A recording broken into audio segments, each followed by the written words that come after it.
మీ personal interviews మరియు వ్యాపార ప్రకటనల కొరకు ఈ నెంబర్ని సంప్రదించండి. నమస్తే, వెల్కమ్ టు మనం టీవీ. పెళ్ళి ఈ మాట వింటే ప్రజెంట్ ఉన్న జనరేషన్లో అబ్బాయిలు అయితే భయపడిపోతున్నారు. 30 సంవత్సరాల వయసు వచ్చినా పెళ్లి చేసుకోవాలంటేనే అడలిపోతున్నారు. అసలు ఎందుకు వీళ్ళ 30 సంవత్సరాల వయసు వచ్చినా పెళ్లికి ఎందుకు జంకుతున్నారు అనే విషయాలు మనతో మాట్లాడడానికి అయితే మాత్రం మనతో మాట్లాడడానికి మానసిక వైద్య నిపుణులు డాక్టర్ ముగి శ్రీనివాస్, మైండ్ పవర్ అధినేత అయినటువంటి ముగి శ్రీనివాసరావు గారు ఉన్నారు. ఆయనతో మాట్లాడదాం. సార్ నమస్కారం. సార్ అసలు ఏంటి సార్ అర్థం కావట్లేదు. అసలు 30 సంవత్సరాల వయసు వచ్చిన అబ్బాయిలకి పెళ్లి చేసుకోమంటే అడలిపోతున్నారు. ఎందుకు సార్? అసలు వాళ్ళు ఏం చూసి భయపడుతున్నారు? ఎందుకు సార్? సొసైటీలో వాళ్ళు ఏంటి సార్ అనుభవిస్తున్న మానసిక పరిస్థితి సంగతి ఏంటి సార్? అంటే యాక్చువల్లీ ఏమైందంటే జనరేషన్ గ్యాప్ అనేది చాలా స్పష్టంగా కనబడుతుంది. ఎప్పుడైతే ఒక తండ్రి తన యొక్క వివాహాన్ని 21 సంవత్సరం తర్వాత చేసుకొని ఆ తండ్రికి పుట్టినటువంటి ఒక బిడ్డని 21 సంవత్సరాలు కాదు, 25 సంవత్సరాలు కాదు, 30 సంవత్సరాల వరకు కూడా ఎందుకు పెళ్లి చేయలేకపోతున్నాడు అనేది ఇది పెద్ద $1 మిలియన్ క్వశ్చన్. ఇంకొక అతిపెద్ద క్వశ్చన్ ఏంటంటే, వారికి ఉద్యోగం ఉన్నా, వారి ఉన్నత చదువులు చదివినా, 30 సంవత్సరాలు వచ్చినప్పటికీ కూడా అబ్బాయిలు పెళ్ళంటే భయపడడానికి గల ప్రధానమైన కారణం ఏంటంటే, ఇక్కడ ఇది అబ్బాయిల తాలూకా సమస్య కాదు. అబ్బాయిల తాలూకా సమస్యతో పాటు అమ్మాయిల తాలూకా ఆలోచనల్లో మార్పు వచ్చింది. మహిళల తాలూకా యాటిట్యూడ్లో చాలా చేంజెస్ వచ్చాయి.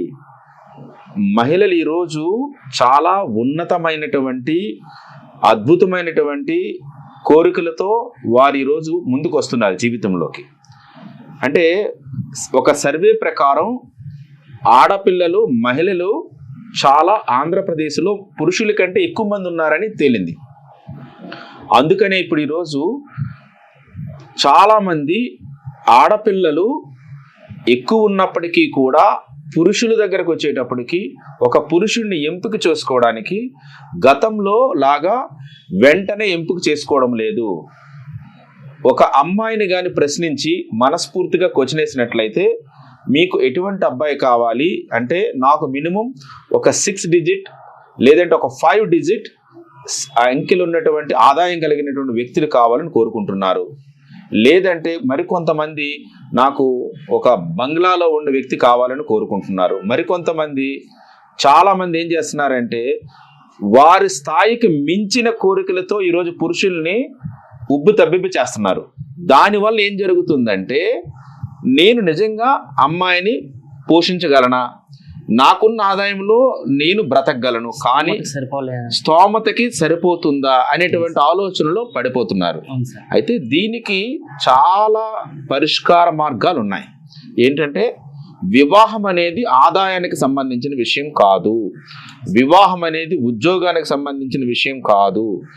వివాహం అనేది మీ యొక్క ఈ ప్రపంచీకరణ లేదంటే ఆధునీకరణ అనేటువంటి ఈ మోజులో ఎవరైతే పడిపోయి, నాకు ఎట్లాంటి అబ్బాయి కావాలి, అట్లాంటి అమ్మాయి కావాలి, లేదంటే నాకు ఒక కారు ఉండాలి, బంగ్లా ఉండాలి, లేదంటే 4 బెడ్రూమ్ ఫ్లాట్ ఉండాలి, నాకు అత్త ఉండకూడదు, మామ ఉండకూడదు, సింగిల్ సన్ అయి ఉండాలి, చాలా కండిషన్స్ ఏవైతే ఉన్నాయో వీటి జోలికి వెళ్లకుండా ఉండే మంచిగా ఆలోచించే అమ్మాయిలు కూడా ఉన్నారని తెలుసుకోవాలి అబ్బాయిలు. ఫస్ట్ ఆఫ్ ఆల్ అబ్బాయిలు ఏంటంటే, నాకు సరిపడే మనస్తత్వం గల అమ్మాయి కావాలని కోరుకోవాలి తప్ప, నేను అమ్మాయిని పెంచగలనా లేదా అనేది పెద్ద సమస్య కాదు. నిజంగా వివాహం చేసుకోవడానికి 30 ఏళ్ళ వరకు ఎవరైతే ఉంటున్నారో వారికి అనేకమైన సమస్యలు వస్తున్నాయి. వారు పెళ్లి చేసుకోవడానికి 30 ఏళ్ళు పెడితే వారు దాంపత్య జీవితం ఎప్పుడు చేస్తారు, పిల్లల్ని ఎప్పుడు కంటారు, ఆ పిల్లల్ని ఇంకా ఎప్పుడు పెంచుతారు, ఆ పిల్లల్ని ఎప్పుడు ప్రయోజకులు చేస్తారు అనేది చాలా పెద్ద క్వశ్చన్.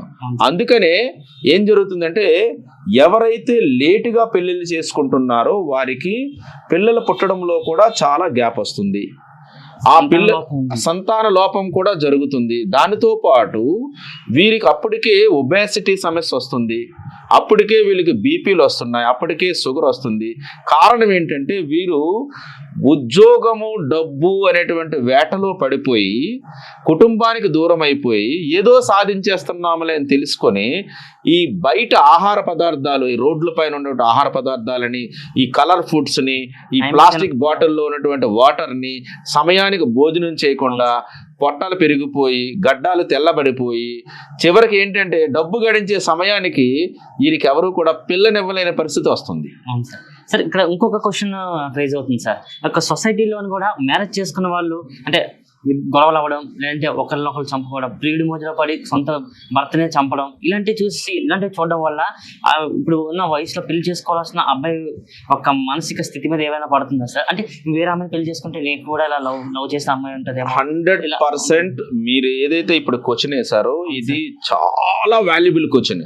ఎందుకంటే 30 సంవత్సరాల వరకు ఒక అమ్మాయి కానీ ఒక అబ్బాయి కానీ పెళ్లి చేసుకోకపోవడం వల్ల ఏం జరుగుతుందంటే వీరికి ఉన్నటువంటి తాత్కాలికమైనటువంటి కోరికలని కొన్ని సందర్భాల్లో వీరు నెరవేర్చుకోవడం వలన, లేదంటే వీరు కళ్ళ ముందే కొన్ని సంఘటనలు జరగడం వలన నాకు కూడా ఇలాంటి సంఘటనలు జరుగుతాయేమో, నాకు కూడా ఎట్లాంటి భర్త వస్తాడేమో, నాకు కూడా ఇలాంటి భార్య వస్తుందేమో అనేటువంటి అనుమానంతో ఉంటారు. సొసైటీలు ఇవన్నీ చూస్తున్నారు. అంటే నేనేమంటానంటే ఒక షాపింగ్ మాల్కి వెళ్ళేటప్పుడు చాలా వస్తువులు కనబడతాయి. అవును సార్. అయితే మనకేది కావాలో దాన్ని ఎంపిక చేసుకునేవాడే నిజమైనటువంటి ఆర్థిక క్రమశిక్షణ కలిగిన వ్యక్తిని అర్థం. అలానే ఒక అబ్బాయి కానీ ఒక అమ్మాయి కానీ సొసైటీలో జరుగుతున్నటువంటి నెగిటివ్ సంఘటనల్ని, పాజిటివ్ సంఘటనల్ని, లేదంటే అవాంఛనీయ సంఘటనల్ని, క్రూరమైన సంఘటనల్ని వీటన్నిటినీ చూసుకొని వీళ్ళ జీవితంలో జరుగుతాయని భయపడాల్సిన అవసరం ఏమీ లేదు. ఎందుకు లేదంటే మన పెద్దలు ఒక మాట చెప్పారు ఏంటంటే మనం వివాహం చేసుకునేటప్పుడు అటు 7 తరాలు చూడాలి, ఇటు 7 తరాలు చూడాలి. అది ఇప్పుడు సైన్స్లో కూడా చెప్తున్నారు ఏంటంటే ముందు మీ తరంలో ఏమైనా జబ్బులు ఉన్నాయా, ముందు తరంలో విడాకుల పర్సంటేజ్ ఏమైనా ఉందా, ముందు తరంలో ఏవైనా ఆత్మహత్యలు చేసుకునే వాళ్ళు ఉన్నారా, మీ ముందు తరంలో ఏవైనా పిల్లలు పుట్టకపోయిన సందర్భాలు ఉన్నాయా. వీటన్నిటినీ కూడా ఏంటంటే సుప్రీంకోర్టు కూడా ఏం చేసిందంటే ప్రీ మ్యారిటల్ కౌన్సిలింగ్ అని మాలాంటి మానసిక నిపుణుల వద్దకు రమ్మని చట్టం చేసింది. వివాహం చేసుకునేటప్పుడు ఏం చేయాలంటే అది 30 ఏళ్ళు అయినప్పటికీ, 20 ఏళ్ళు అయినప్పటికీ, లేదా 40 ఏళ్ళు అయినప్పటికీ కూడా వివాహ వ్యవస్థకు కావలసినటువంటి ప్రాథమిక సూత్రాలు ఏంటంటే ముందు మనసులు కలవాలి, తర్వాతే మనుషులు కలవాలి, తర్వాతే ఆర్థిక బంధాలు, తర్వాతే కుటుంబాలు. ఇద్దరు వ్యక్తులు అంటే మేమేం చేస్తామంటే మా దగ్గరికి ఎవరైనా ఒక వివాహం చేసుకోవడానికి ఒక ఇద్దరు యువకులు వచ్చినట్లయితే ఒక్కొక్కరికి ఇండివిజువల్గా కౌన్సిలింగ్ చేస్తాం. ఆ కౌన్సిలింగ్ చేసేటప్పుడు ఆ అమ్మాయి తాలూకా ఇంటెలిజెన్స్ ఎంత ఉందనేది చూడమండి, ఆ అమ్మాయి తాలూకా యాటిట్యూడ్ ఎలా ఉందో చూస్తాం, ఆ అమ్మాయి తాలూకా అవసరాలు ఏంటో చూస్తాం, ఆ కుటుంబ నేపథ్యంలో వాళ్ళ తాలూకా తల్లి ఇన్ఫ్లుయెన్స్ ఎంత ఉందో చూస్తాం, తండ్రి ఇన్ఫ్లుయెన్స్ ఎంత ఉందో చూస్తాం, వారి అక్క చెల్లెళ్ళలో వివాహాల్లో ఏవైనా గొడవలు ఉన్నాయా, విడాకుల పర్సంటేజ్ ఉందో లేదో చూస్తాం. అలానే ఈ అబ్బాయి తాలూకు గుణగణాలు ఏంటి, అలవాట్లు ఏంటి, లేదంటే ఏమైనా మాదక ద్రవ్యాలు స్వీకరిస్తున్నాడా, లేదంటే అతి కోపంగా ఉంటాడా, చిరాకుగా ఉంటాడా, అడ్జస్ట్మెంట్ స్కిల్స్ ఉన్నాయా లేదా అని మేము చూస్తాం. ఎవరైతే అడ్జస్ట్మెంట్ స్కిల్స్తో ఉంటారో, ఎవరైతే సర్దుకుపోయే మనస్తత్వంలో పెరుగుతారో వారికి అటువంటి సంబంధాలు చూసినట్లయితే వారు కలుస్తారు తప్ప కేవలం ఎత్తు బాగుంది, రంగు బాగుంది, రుచి బాగుంది, లేదంటే ఆదాయం బాగుంది, ఆ కులం మాకు క్యాస్ట్ సరిపోయింది, లేదంటే మాకు ఫైనాన్షియల్ స్టేటస్ సరిపోయింది అంటే ఇవన్నీ సరిపోతాయి. కానీ జీవితంలో ఎదగాల్సినటువంటి మార్పులు ఏంటంటే వీరు ఒకరినొకరు అర్థం చేసుకొని సమస్యలు వచ్చేటప్పుడు కలిసి ఉండే మనస్తత్వం, ఆర్థిక సమస్యలు వచ్చేటప్పుడు అర్థం చేసుకునే మనస్తత్వం, ఏదైనా జరగరాని సంఘటనలు జరిగితే ఒకరిని ఒకరు భరించే మనస్తత్వం గల వ్యక్తిత్వం ఉంటేనే వీరికి కలపాలి. అయితే వీటికి ఏం చేయాలంటే ఈ 30 ఏళ్ళు వచ్చే వాళ్ళకి ఖచ్చితంగా కొంత అనుభవం ఉంటుంది. అటు అమ్మాయికి ఉంటుంది, ఇటు అబ్బాయికి ఉంటుంది. కానీ ఈ అనుభవంలో పనికొచ్చే విషయాలన్నీ, పనికిమాలిన విషయాలన్నీ తెలుసుకోవాలి. ఎవరైతే తల్లిదండ్రులు ఉంటారో వాళ్ళకి ఓపెన్గా కూర్చొని మాట్లాడాలి. నువ్వు ఒక కొత్త అమ్మాయిని ఇప్పుడు నీ జీవితంలోకి తీసుకొస్తున్నావు నాన్న, ఆ అమ్మాయికి నీ చెల్లిలా చూసుకోవాలి, ఓ తల్లిలా చూసుకోవాలి, మన ఇంటి ఆడబిడ్డలా చూసుకోవాలి, కోపాన్ని తగ్గించుకోవాలి, ఆ అమ్మాయి కొంత సమయం కేటాయించాలి. అలానే ఆ అమ్మాయికి కూడా నేర్పించాలి. ఎట్లా నేర్పించాలంటే, అమ్మ మీరు ఒక కొత్త ఇంట్లోకి వెళ్తున్నారు, అక్కడ నీకు అర్థం చేసుకునే మనుషులు ఉండకపోవచ్చు. ఎందుకంటే ఇప్పటి వరకు నువ్వు ఎదిగే వాతావరణం వేరు, అక్కడ ఉన్న వాతావరణం వేరు, కొన్ని సందర్భాల్లో మీ ఆహారపు అలవాట్లు వేరుగా ఉంటాయి, మీ అభిరుచులు వేరుగా ఉంటాయి, ఆదాయ మార్గాలు వేరుగా ఉంటాయి. అయినప్పటికీ కూడా కొన్నాళ్ళు మీరు అబ్జర్వ్ చేసి అర్థం చేసుకొని వాటిని అలవర్చుకొని మీరు సర్దుకుపోతే మీ దాంపత్య జీవితం బాగుంటుందని తెలియజేయాలి. దయచేసి మనం ఆకలి వేస్తే ఏ విధంగా అయితే అన్నం తింటామో, నిద్ర వేస్తే ఎట్లా అయితే నిద్రపోతామో, ఎప్పుడైతే వీరి కౌమార దశకు వచ్చారో 21 సంవత్సరాలు దాటిన తర్వాత ఖచ్చితంగా 25 సంవత్సరాల లోపు వివాహానికి మానసికంగా పిల్లల్ని మనము అన్ని రకాల కుటుంబ అలవాట్లతో పాటు, ఆర్థిక క్రమశిక్షణలతో పాటు, సామాజిక నైతిక విలువలను నేర్పించి వివాహం చేయడానికి మనం ప్రయత్నం చేసినట్లయితే ఖచ్చితంగా వీరు కలిసి ఉంటారు. సార్, ఇంకా సొసైటీలో కూడా తోటి ఫ్రెండ్స్ ఉంటారు, వాళ్ళు చూస్తే చాలా లగ్జరీగా బతుకుతారు. దీనికి అంత స్తోమత ఉండకపోవచ్చు, ఈ అబ్బాయికి అంత పోషించే స్తోమత ఉండకపోవచ్చు. అంటే వాళ్ళ వైఫ్ అంత బాగా చూసుకుంటున్నాడు, నేను వైఫ్ ఎంత బాగా చూసుకోలేను, సో నా వైఫ్ వాళ్ళు మా ఇద్దరికి గొడవలు అవుతాయి, లేదంటే మా పేరెంట్స్ని బాగా చూసుకోవచ్చు అని చాలా అపోహలు ఉంటాయి. అలా అపోహలు ఉండడం కూడా ఈ యొక్క మ్యారేజ్ చేసుకోవడానికి ఒక బ్యాక్ స్టెప్ వేస్తున్నారు అనుకోవచ్చు సార్ ఈ అబ్బాయిలు. 100% ఎప్పుడైతే ఒక వ్యక్తి ఎదుటోళ్ళు కంపారిజన్ చేసుకుంటాడో అప్పుడు ఏం చేస్తాడంటే, ఎప్పటికీ కూడా మీరు ఎవ్వరితో కూడా సమానం కాదు. You are a unique personality. ప్రపంచంలో ఏ ఇద్దరు వ్యక్తులు కూడా సమానం కాదు. మీలా ఇంకొకరు ఆలోచించరు కాబట్టి ఇంకొకరులా మీరు ఆలోచించాలని అనుకోకూడదు. మీరు అర్థం చేసుకోవాల్సినది మీ ఆర్థిక పరిస్థితులని, మీరు అర్థం చేసుకోవాల్సింది మీ కుటుంబ పరిస్థితులని, మీరు అర్థం చేసుకోవాల్సింది మీ భార్యని, మీరు అర్థం చేసుకోవాల్సింది మీ తల్లిని, మీ తండ్రిని.